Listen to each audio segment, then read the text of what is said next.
কেন্দ্রীয় আবাসন ও নগর বিষয়ক মন্ত্রণালয়ের কেন্দ্রীয় প্রতিমন্ত্রী তখন শাহর পৌরোহিত্যে শুক্রবার খোয়াই জেলা শাসকের কার্যালয়ের কনফারেন্স হলে এক পর্যালোচনা বৈঠক অনুষ্ঠিত হয়।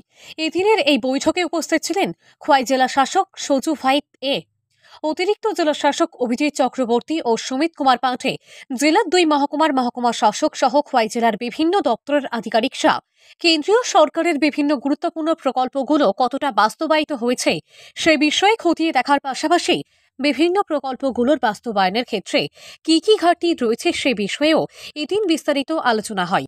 তিনি বলেন, কেন্দ্রীয় ও রাজ্য সরকার জনসাধারণের উপর নজর দিয়ে যেভাবে কাজ করে চলেছে। এদিন বৈঠক শেষে সংবাদ মাধ্যমের মুখোমুখি হয়ে কেন্দ্রীয় প্রতিমন্ত্রী বলেন, রাজ্যের জনসাধারণের বিভিন্ন দাবি পূরণ করতে আপ্রাণ চেষ্টা চালাচ্ছে কেন্দ্রীয় এবং রাজ্য সরকার। जिले का जितने भी हमारे मिशंस हैं, जितनी भी योजनाओं हैं केंद्र सरकार की, उन सभी योजनाओं के बारे में आज समीक्षा मीटिंग लिया गया। सभी अधिकारियों को निर्देश दिया गया है कि केंद्र सरकार और राज्य सरकार की सारी योजनाओं का कार्यक्रम तय सीमा पर हो, समय पर हो, गुणवत्तापूर्वक हो, क्वालिटी पर किसी भी प्रकार की कोई समझौता नहीं होगा। और जितने भी हमारे बेनिफिशरीज हैं, जो भी हमारे हितग्राही हैं, उन सबको 100% उसका लाभ मिले, ऐसा प्रयास हम सभी अधिकारियों को करना है।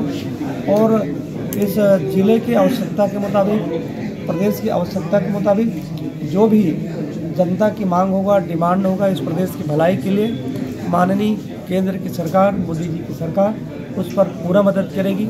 और सरकार चाहती भी है कि सबका साथ, सबका विश्वास, सबका विकास और सबका प्रयास, यही माननीय मोदी जी की मंशा है कि हम सब आगे बढ़ें, यह प्रदेश आगे बढ़े, समाज आगे बढ़े और इस प्रदेश का नाम सिरमौर हो।